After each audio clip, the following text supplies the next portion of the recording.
जिल्ह्यातील नारंगवाईचा मॅन्युफॅक्चरिंग करतो आम्ही। मार्केटमध्ये विविध प्रकारची जैविक खतं आहेत, पण आपल्या कंपनीकडे काही अशी वेगळी जैविक खतं आहेत ज्याच्यामध्ये आपण कॅल्शियम मोबिलायझिंग बॅक्टेरिया आहे, झिंक सोल्युबलायझिंग बॅक्टेरिया आहे, बोरॉन मोबिलायझिंग बॅक्टेरिया आहे, सल्फर मोबिलायझिंग बॅक्टेरिया आहे, सिलिका ऑक्सिडेशनची बॅक्टेरिया आहे। ह्या सर्व बॅक्टेरिया आहेत। त्याचबरोबर आपल्या कंपनीकडे एक आपण वेगवेगळ्या पद्धतीच्या कन्सोर्शिया डेव्हलप केलेल्या आहेत पिकांच्या पॅटर्ननुसार।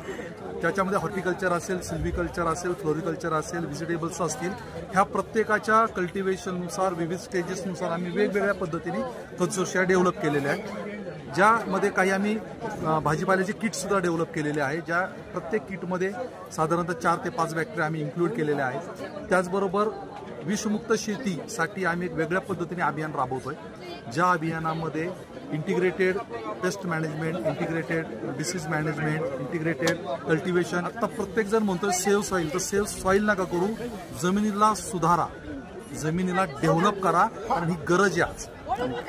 जमिनीला वाचवण्याची गरज नाहीये, जमिनीला सुधारण्याची गरज आहे, कारण आपण लहानपणापासून फक्त शिकलोय मातीचा कण बनायला शेकडो वर्ष लागतात, पण आज आपण रासायनिक खतं, तणनाशकाचा अतिरेक वापरामुळे जमिनीची जी अवस्था केलेली आहे, जवळजवळ सरासरी 39-40% जमिनी नापीकीकडे चालल्या, पाण्याच्या अति वापरामुळे जमिनी नापीक होत चाललेल्या आहेत, सूत्रकृमींचा प्रादुर्भाव वाढलेला आहे, विविध रोगांचे प्रादुर्भाव वाढलेत।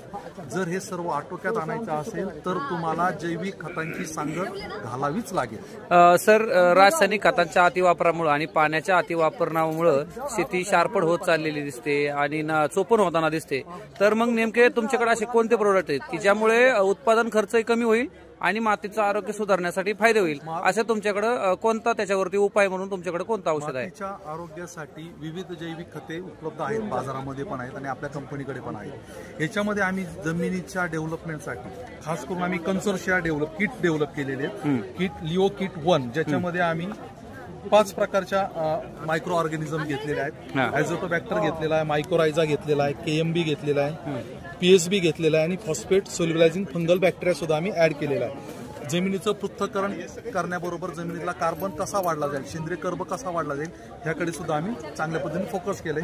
त्याचबरोबर कुठल्याही पिकासाठी दुसरी गरज जी आहे ती मायक्रो इलेमेंट्सची गरज आहे। तर मायक्रो इलेमेंट्समध्ये आम्ही rhizobium, zinc solubilising bacteria, sulphur mobilising bacteria, silica oxidation bacteria, calcium mobilising bacteria आणि बोरॉन मोबिलायझिंग बॅक्टेरिया, म्हणजे सर्व पिकाच्या सर्वांगीण शाखीय वाढीसाठी आणि पुनरुत्पादीय वाढीसाठी आम्ही ही उत्पादनं बाजारात आणलेली आहेत।